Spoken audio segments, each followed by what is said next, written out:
Hello, welcome to my channel. My name is Jenny. I'm from Jenny Card Designs. My YouTube channel contains content that is intended to share paper crafting tutorials and inspiration with all of you. I hope that you enjoy. Today's video will be focusing on the Gemini Jr. and I've got a few quick tips and some hacks for your Gemini to help you get great use out of your Gemini plates and a few life hacks. So starting with the machine itself, this is an electronic die cutting machine. It comes with all of the plates that you see here.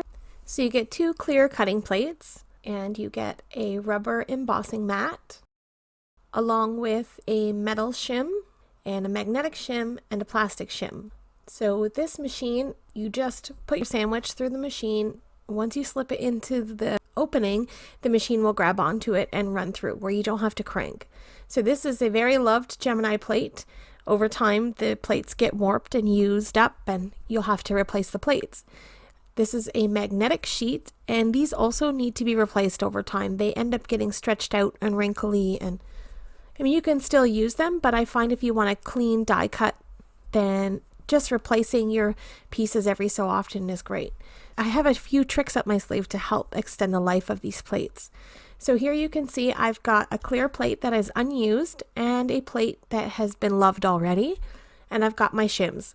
So I'm going to show you how I set up my plates and how I use my machine to extend the life of the cutting plates. So we'll start with my sandwich. Now I get one of my clear cutting plates that is new with no cuts in it, and I take my plastic shim and my magnetic shim, and then I tape these together so that they are all lined up perfectly, and I just use my tape and go around three sides of my plates. Now this helps me keep everything straight and I don't have to mess around with the plates. The reason why we only tape three sides is so that we have an opening that we can work with. Now the magnetic sheet, you'll notice that one side is dull and one side is a little bit shiny. So you should be using your dies with the shiny side up. Now sometimes you don't need the plastic shim, or sometimes you need an extra shim, and that's what the metal shim is for. So once we've got it all taped together here, you can see we've got a little opening where I can slide my plastic shim in and out as I need it. So if I want to do an embossing folder or something like that, I can change the composition of my sandwiches. So I also can slip my magnetic sheet in between my plates. I like to put that right in behind the magnetic sheet. I feel like that gives me the best impression when die cutting very intricate dies. So now we've got our sandwich all together. So now this clear plate has some cuts in it already, and what I like to do is love that plate all the way around. I just flip it around and use all different sides of it until it's no longer usable. I've got this Altenew wood slice die. It's very, very intricate. I just use some low tack painter's tape to tape my dies in place. So I lay that down on my plate and then I take my sandwich and put it on top of my die and run that through my machine. One pass and every little delicate detail has been cut out in this die cut. So now we have to spend a month of Sundays trying to peel all the little bits and pieces out of this die. So here's the die. Now, if you want to do a die cut inlay, then my next tip is not the greatest for this, but if you just want to get rid of all these little bits and pieces in here without having to spend your whole day poking at it, then what I do is grab a little bit of tape. You don't have to use the low tack tape. I would just use sort of, any sort of good packing tape or anything. Just slip a little bit on your fingers and stick it to your die and pull out all those little bits and pieces. It just makes it faster to be able to clean up your mess so that you can get right back into crafting.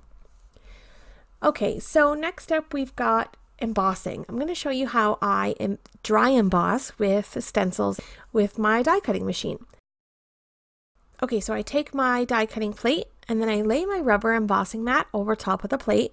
Then I put my cardstock and then I put my stencil or whatever it is that you want to dry emboss, and I remove the metal shim. I just pull that out and then I run this through my Gemini just like that. So we get a nice dry embossed impression of that stencil and it extends our supplies.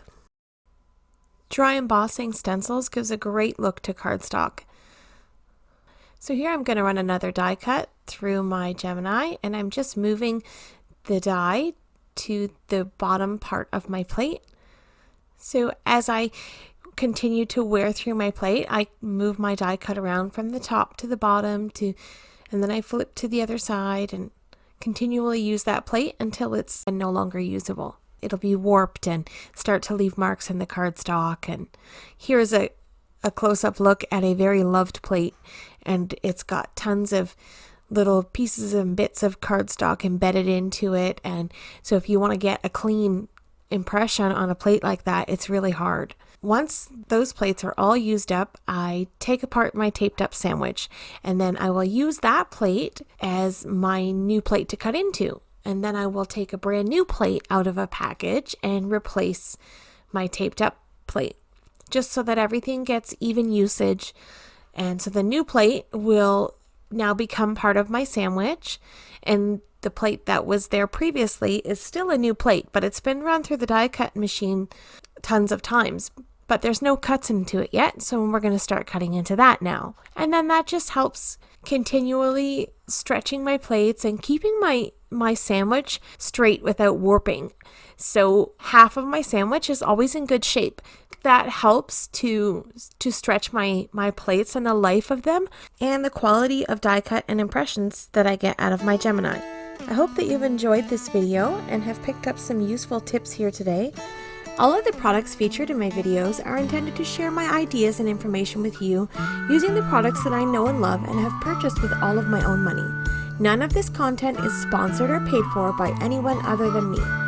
Coming up on screen are a few videos that I think you may enjoy.